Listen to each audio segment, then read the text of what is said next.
ఆంధ్రప్రదేశ్లో సుగాలి ప్రీతి కేసు ఒక పెను సంచలనంగా మారింది. ఈ కేసుకు సంబంధించి 2017లో సుగాలి ప్రీతి మరణం తర్వాత మళ్ళీ 2019లో వైఎస్ఆర్ కాంగ్రెస్ పార్టీ అధికారంలోకి వచ్చింది.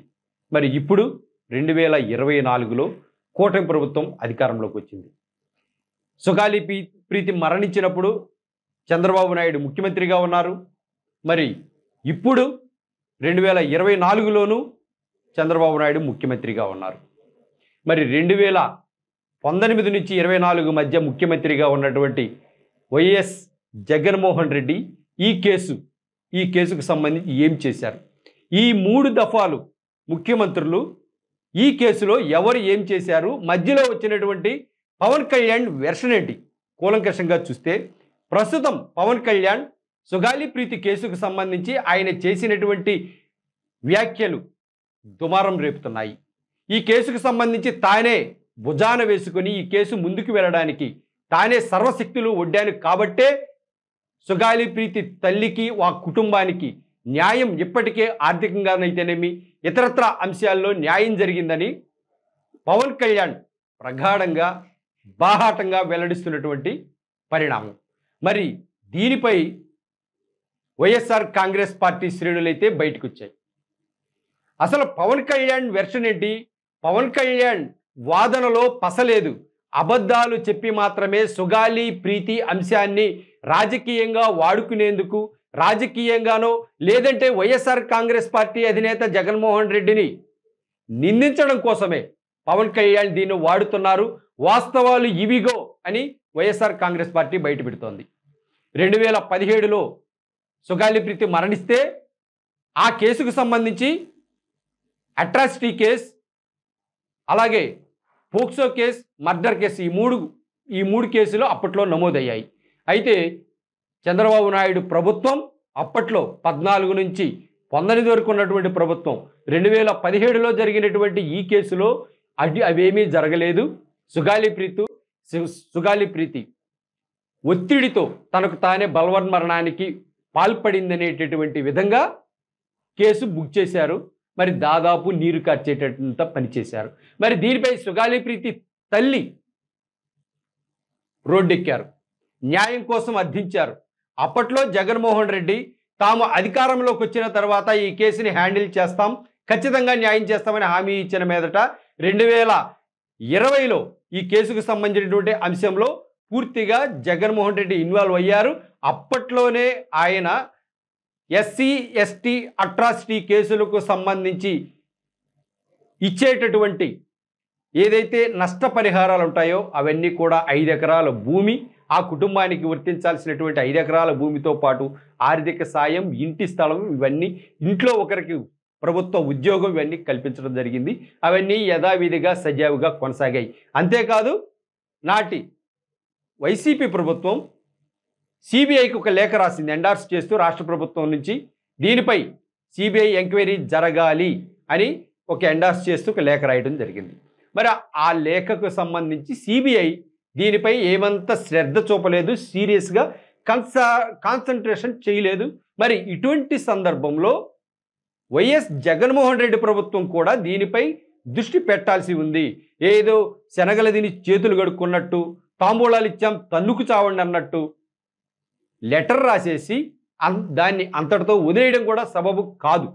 అయితే జగన్మోహన్ రెడ్డి సిబిఐకి ఇచ్చేసాం అని అన్నారు. అయితే నష్టపరిహారం కూడా ఇవ్వటం జరిగింది. ఇదంతా ఒక ఎపిసోడ్.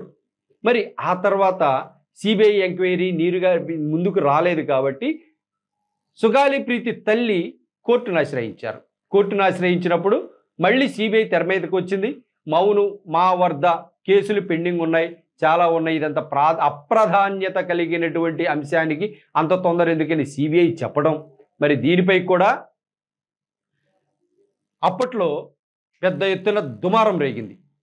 మళ్ళీ ఈ సుగాలి ప్రీతి తల్లి పోరాట ఫలితంగా ఇప్పుడు మళ్ళీ తెరపైకి వచ్చింది. మళ్ళీ ఆ మధ్యలో వైఎస్ఆర్ కాంగ్రెస్ పార్టీ ప్రభుత్వం కొనసాగుతూ ఉండగానే సుగాలి ప్రీతి పవన్ కళ్యాణ్ని చాలాసార్లు 2-3 సార్లు కలవటం జరిగింది ఇదే విషయం మీద. కలిసినప్పుడు పవన్ కళ్యాణ్ కూడా హామీ ఇచ్చారు. అయితే న్యాయం చేయాలనే అంశంలో ప్రధానంగా నిందితులను శిక్షించాలి అని మాత్రమే సుగాలి ప్రీతి కోరడం జరిగింది. ఆమెకు కావలసిన నష్టపరిహారాలు అయితేనేమి, ప్రభుత్వ ఉద్యోగం అయితేనేమి, ఇళ్ల స్థలాలు అయితేనేమి అన్నీ వచ్చాయి. మరి ఈ అంశం ఇంతవరకు జరిగితే తాజాగా పవన్ కళ్యాణ్ ఏదో జనసేనకు సంబంధించినటువంటి ఎమ్మెల్యేలు వీరందరూ వాదిస్తున్నటువంటిది కాస్త ప్రజల్లో ఆలోచింపచేస్తోంది. ఇంత బరి తెగింపుగా వ్యవహరించడం ఏమంత కరెక్ట్ కాదు అనే ఆలోచన ప్రజల్లో బాహాటంగా వినిపిస్తోంది. ఎందుకంటే అసలు సుగాలి ప్రీతి కుటుంబానికి న్యాయం మా వల్లే జరిగింది అనేటటువంటిది పవన్ కళ్యాణ్ విజ్ఞాపన. ప్రస్తుతం ఆ ఎమ్మెల్యేలు కూడా అదే చెప్పడం. మరి ఒక ఎమ్మెల్యే ఒక రకంగా చెబితే ఇంకొక ఎమ్మెల్యే అంటే సుందరపు విజయ్ కుమార్ ఏమో దీని మీద పెద్ద ఎత్తున ప్రెస్ మీట్ పెట్టి పవన్ కళ్యాణ్ క్రెడిట్ అని చెప్తుంటే ఇంకొకరు ఇంకా చెప్పు ఇచ్చేసామని చాలా చిన్న చూపుగా ఏదైతే ఆ కుటుంబం పైనే లేదంటే సుగాలి ప్రీతి తల్లి వైఖరి పట్ల చిన్న చూపు చూపిస్తూ వారు వ్యవహరించిన తీరు చాలా బాధేస్తుంది. మరి దానికి తోడు పవన్ కళ్యాణ్ కూడా అప్పట్లో మాట్లాడినటువంటి మాటలకు ఇప్పటికీ చాలా పొంతనుంది. ఏదైతే చేయబెట్టి న్యాయం చేయాలని చూస్తే మాకే రాళ్ళు దెబ్బలా అన్న వైనంలో ఆయన మాట్లాడుతుంటే మరి ప్రభుత్వం గతంలో ఏదైతే వైఎస్ఆర్ కాంగ్రెస్ పార్టీ చేయాల్సింది మొత్తం చేసింది, మరి జగన్మోహన్ రెడ్డి చేసింది కూడా అది నా వల్లే చేశారు అనే విధంగా మాట్లాడారు. సరే ఎవరో ఒకళ్ళ వల్ల జరిగింది న్యాయం జరిగింది, కుటుంబానికి జరిగింది. కానీ నిందితులను పట్టుకునే విషయంలో ఎందుకు శ్రద్ధ చూపట్లేదు పవన్ కళ్యాణ్? 2017 నుంచి ఎందుకు మాట్లాడలేదు? 2017 నుంచి 19 వరకు దాదాపుగా ఏడాదిన్నర కాలం పాటుగా సుగాలి ప్రీతి తల్లి బయటికి వచ్చి రోడ్లపై పడి అల్లాడిపోయింది. ముక్కు పచ్చలారిన తన బిడ్డను చంపి హత్య చేసి ఈ విధంగా జరిగింది అని ఆమె చెప్పుకోవటానికి కూడా చాలా బాధపడుతూ రోడ్డును పడిపోయినటువంటి ఆమెకు సంబంధించి ఏడాదిన్నరలో కేసు అసలు ఏమీ లేదు అనేటటువంటిది ఫస్ట్ 17 నుంచి 2019 వరకు ఆ కేసు సెల్ఫ్ సూసైడ్ అనేటటువంటి విధంగా తేల్చేశారు. మరి ఆ తర్వాత హ్యాండిల్ చేసినటువంటి జగన్మోహన్ రెడ్డి ఈ కేసుకు సంబంధించి పురోగతి సాధించారు, ముందుకు వెళ్ళారు. దీనికి సంబంధించినటువంటి నష్టపరిహారాలు ఎక్స్ గ్రేషియా రూపంలో ఇవ్వాల్సిందే ప్రభుత్వం తరపు నుంచి ఇచ్చేశారు.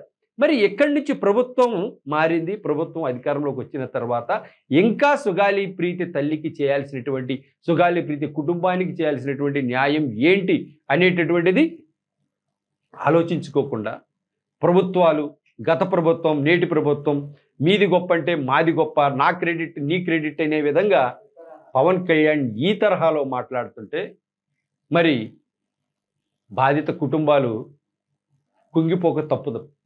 మరి ఇటువంటి తప్పిదాలు ఏదైతే మనం న్యాయం చేస్తే చెయ్యి, లేదా వదిలేసేయి, అంతేగాని ఆ కుటుంబానికి అన్నీ చేశాము అనే విధంగా మాట్లాడుతున్నారు.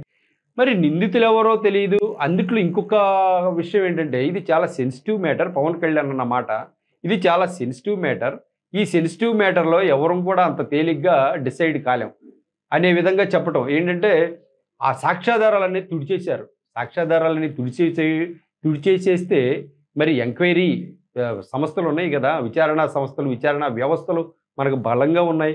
మరి వాటన్నిటితోటి తేల్చడానికే కదా సిబిఐ ఎంక్వైరీ అడిగింది. మరి సాక్ష్యాధారాలు లేవు అని ఎలా చెప్తారండి? మరి పవన్ కళ్యాణ్ అనేటటువంటి ఉప ముఖ్యమంత్రి స్థాయిలో ఈ మాట మాట్లాడొచ్చా? ఇంకొక విషయం ఏంటంటే ఇదే కేసు సిబిఐ హ్యాండిల్ చేయాలి అని రాష్ట్ర ప్రభుత్వం ఒత్తిడి చేయాల్సిన చోట రాష్ట్ర ప్రభుత్వం సిబిఐ నుంచి రిటర్న్ తీసుకొని ఈ కేసును ఏపీసీఐడికి హ్యాండ్ ఓవర్ చేసింది. మరి ఈ విచిత్ర వైఖరి, ఈ విచిత్ర పోకడ ఇవన్నీ చూస్తే కనుక ఎక్కడో మ్యానిపులేషన్ జరుగుతుంది అనేటటువంటి అనుమానాలు అయితే రాష్ట్ర వ్యాప్తంగా అందరికీ కలుగుతున్నాయి. గతంలో పవన్ కళ్యాణ్ నేను ఫస్ట్గా హ్యాండిల్ చేసేటటువంటి కేసు సుగాలి ప్రీతిదే అని ఆయన హామీ ఇచ్చిన తర్వాత కూటమి ప్రభుత్వం అధికారంలోకి వచ్చి 15 నెలలైంది. మరి ఈ కేసుకు సంబంధించి ఈరోజు మాట్లాడే మాటలు, ఈ కేసులో సాక్ష్యాధారాలు లేవు అని ఎలా చెప్తారు? మరి ఇవన్నిటినీ చూస్తే కనుక 2017 నుంచి 19 మధ్యేమో ఆ కేసు చంద్రబాబు నాయుడు ప్రభుత్వంలో ఆ కేసు ఇది సూసైడ్ అని చెప్పేసి రాయించేశారు. మరి ఇప్పుడేమో ఈ కేసులో సాక్ష్యాధారాలు లేవంటూ మరి ఈ కేసుని మళ్ళీ వివేకానంద రెడ్డి ఆ కేసుతో ముడిపెట్టడం. మరి ఇవన్నీ చూస్తే ఈ కేసు దిశ దశ ఎటుపోతుందనేటటువంటిది మరి ఈ ఆరోపణలు దీనిపై ఏదైతే శ్రీరంగ నీతులు చెప్పేటటువంటి నేతలకే అర్థం